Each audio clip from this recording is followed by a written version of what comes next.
nshuti mwene data, uyu munsi ndashaka dufatanye kuganira ku nkuru yo kwiyiriza ubusa bivugwa muri Bibiliya. Bigira akahe kamaro? Kubera iki ari byiza kubikora? Yesu ubwe yibwiriye abigishwa be muri Matayo igice cya 17 umurongo waho wa 21 haravuga ngo ariko bene uwo ntavanwaho n'ikindi keretse gusenga no kwiyiriza ubusa. Uwo yari umudayimoni. Hari umubyeyi wari uzanye umwana we ngo yarafashwe n'igicuri, amuzanira abigishwa baramusengera, ariko ayo madayimoni icyo gicuri nticyakira. Then uwo muntu amushyira Yesu aramukiza, ariko abigishwa bavuga se, data kubera iki twe byatunaniye? Arababwira ngo uwo ntakurwaho n'ikindi uretse gusenga no kwiyiriza ubusa. Uwo mwana yari arwaye igicuri, ntabwo yavugaga nk'uvugishwa n'amadayimoni muri we, ariko yari arwaye igicuri. Hari indwara, hari ibibazo, hari ibigeragezo, hari ibintu byinshi unyuramo biba bitewe n'amadayimoni. Ibyo rero bikaba nta kindi cyabikuraho uretse amasengesho, kandi ari ayo kwiyiriza ubusa. Reka nkubwire mwene data, nigeze gusenga amasengesho yo kwiyiriza ubusa y'iminsi 3, ntarya ntanywa iminsi 3, kuko numvaga babajwe n'intambara nari ndimo. Nari maze kwakira Yesu nk'umwami n'umukiza, ndashimira n'umuntu wamfashije. Icyo gihe nyuma yaho numva n'ubundi ubuzima bwanjye bukomeje kuba nabi. Numva muri njyewe nta mahoro mfite, kuko abantu akenshi bakunda kuvuga ngo iyo bamaze kwakira Yesu nk'umwami n'umukiza uhita wumva ufite amahoro muri wowe, ukumva ugize ibyishimo, ukumva ubayeho neza. Ariko icyo gihe njyewe navuze se, kubera iki numva nkomeje kumera nk'uko nari ndi mbere? Uko nagiye kwakira Yesu n'ukuri numva mbabaye, numva nabuze aho mpungira. Nyuma rero uwo muntu yaramfashije, kwa kundi umuntu nyine agufasha akakubwira vuga subiramo aya magambo, wakire Yesu uramwemera nk'umwami n'umukiza wawe wagupfiriye. Ibyo byose birakorwa n'ukuri, kandi iyo ubikoze gutyo n'ubundi Yesu ababibona ko noneho umuhaye ubuzima bwawe. Ariko biranga, numva nta mahoro ngifite, numva ntayo mfite. Ngirirwa ubuntu rero, niyo mpamvu buryo wakire Yesu nk'umwami n'umukiza, ubwo kuko nemaze no kubundi kumwakira nk'umwami n'umukiza wanjye, ahitamo igitekerezo cyo gusenga iminsi 3 yo kwiyiriza ubusa. Maze kwiyiriza ubusa, ubuzima bwarahindutse, numva ngize amahoro muri njyewe.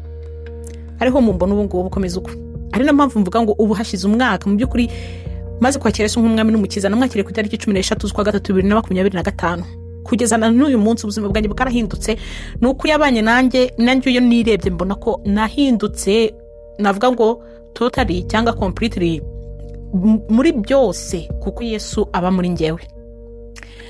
Ubwo rero ikintu nashaka kuvuga muri iyo minsi yo kwiyiriza ubusa, noneho cyane kuri iyo minsi 3 yo kwiyiriza ubusa, ejo bundi urumva umwaka urashize, ariko ejo bundi nari ndimo nsoma Bibiliya, nongera gusoma kuri kiriya gice cy'uburyo Yesu yababajwe akabambwa, ku munsi wa 3 akazuka.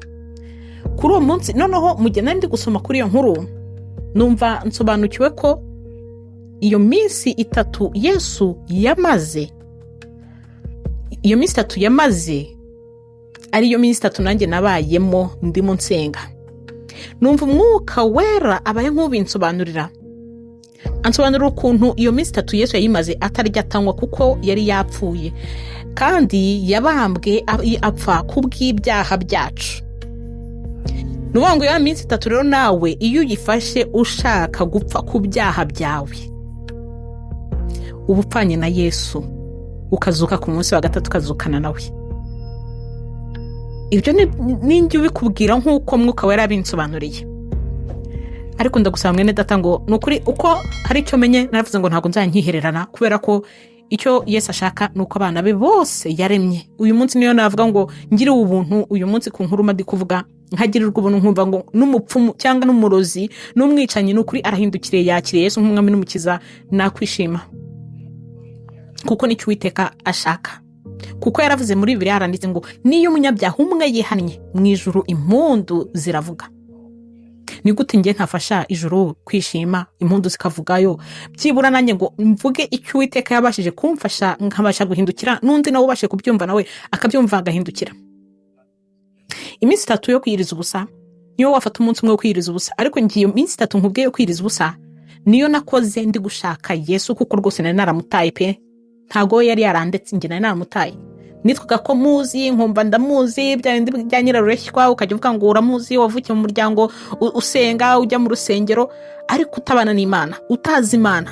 Hari benshi rero bashobora kuba bari babayeho nk'uko nari mbayeho, ukaba uzi kuza Imana, ukaba uzi kujya gusenga, ukaba uzi kuvuga ijambo rye, ukaba uzi gusoma Bibiliya, ariko mu by'ukuri warataye Yesu. Utekereza mu buzima bwawe, wibaze niba n'ukuri warigeze umwakira nk'umwami n'umukiza.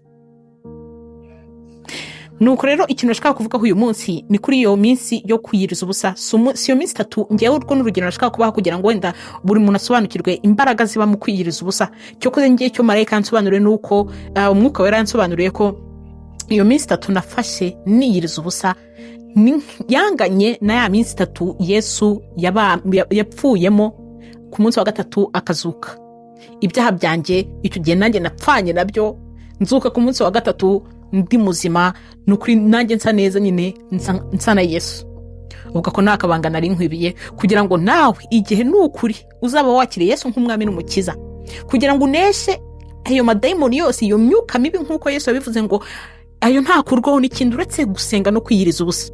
Niba uzi ko wanyuze mu byaha byinshi, niba uzi ko hari ibintu byinshi wigaraguyemo, ukaba utarafata uwo mwanya ngo wumve koko nawe urakariye Satani, uvuga ati ngiye gufata iminsi yo kwiyiriza ubusa, ngira icyo niyima kugira ngo niho Uwiteka. Impamvu rero n'amasengesho yo kwiyiriza ubusa agira imbaraga nuko Satani buriya akunda kudushukisha ibyo kurya. Wibuke icyaha cya mbere cyakozwe na Adamu na Eva. Muri Bibiliya batubwira ngo Satani yashutse Eva ngo rya kuri ruriya rubuto. Satani akunda kudushukisha kurya.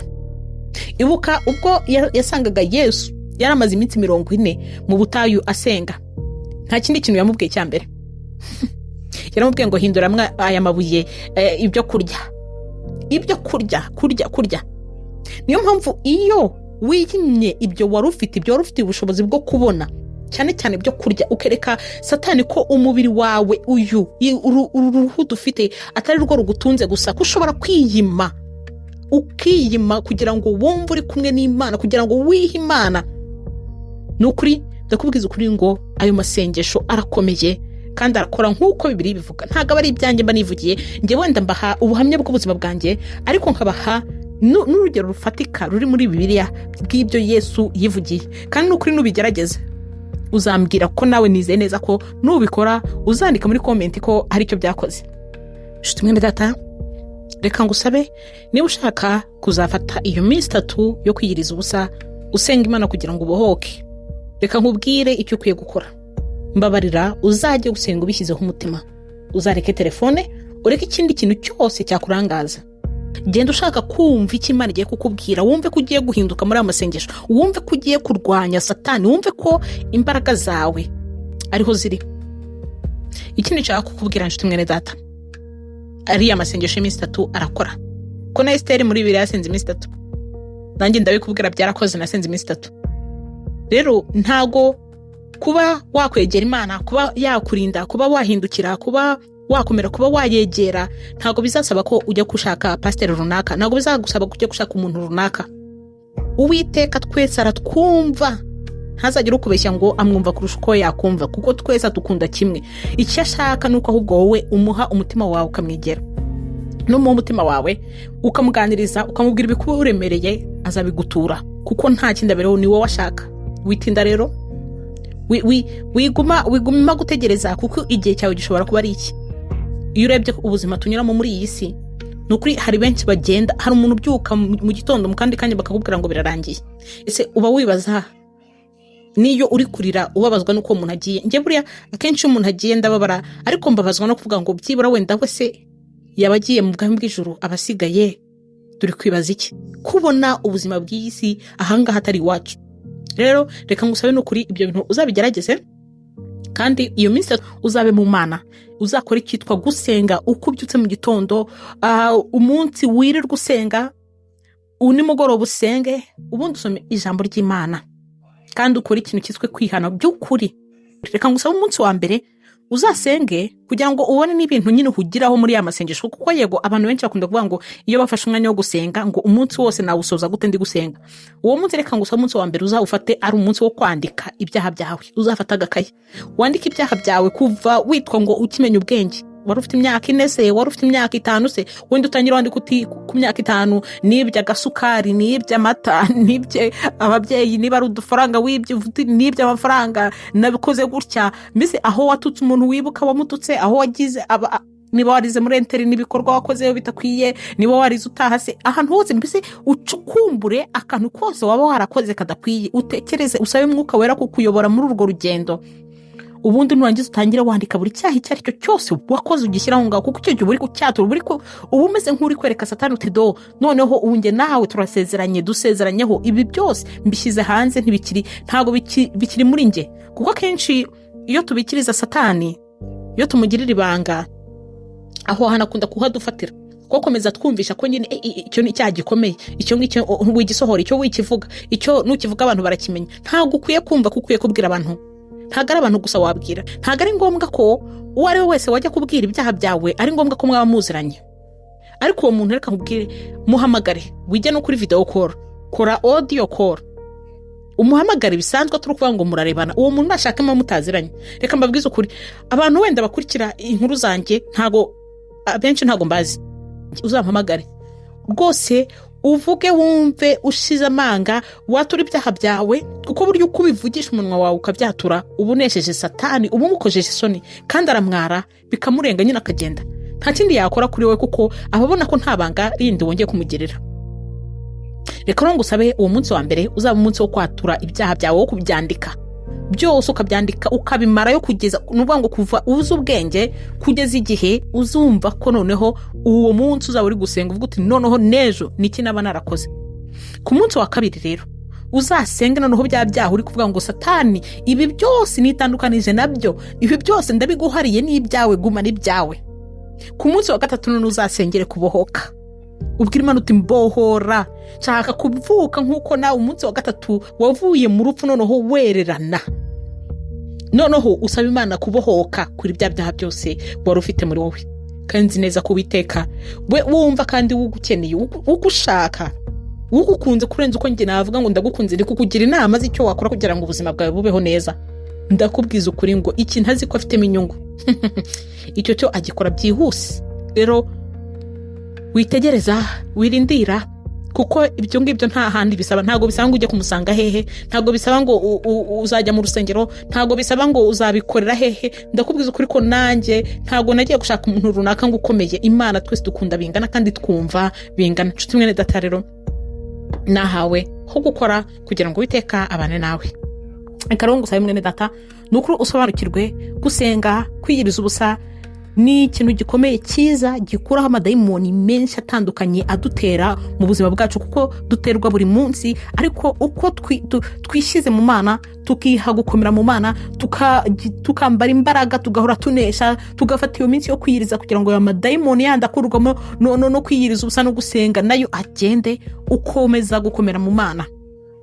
Nshuti mwene data, reka rero ngusabe n'ukuri ukoreshe ya kuri iyi nkuru kugira ngo n'undi wari we wese n'ukuri wagirirwa ubuntu bwo gusobanukirwa, kuko hari abantu benshi baba baragerageje gushaka uburyo bakwegera Imana, bakagerageza uburyo bakumva ayo madayimoni abarwanya hirya hino, yabavamo, yagenda, yabava iruhande, ariko bakumva badasobanukirwa impamvu atari kugenda. Ariko ikiganiro nk'iki, inkuru nk'iyi, nzi neza ko uwo muntu yamufasha.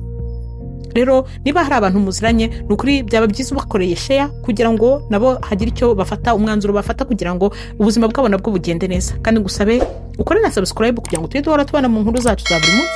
Nkomeje no gushimira na buri wese wakoze subscribe. Imana iduhane umugisha.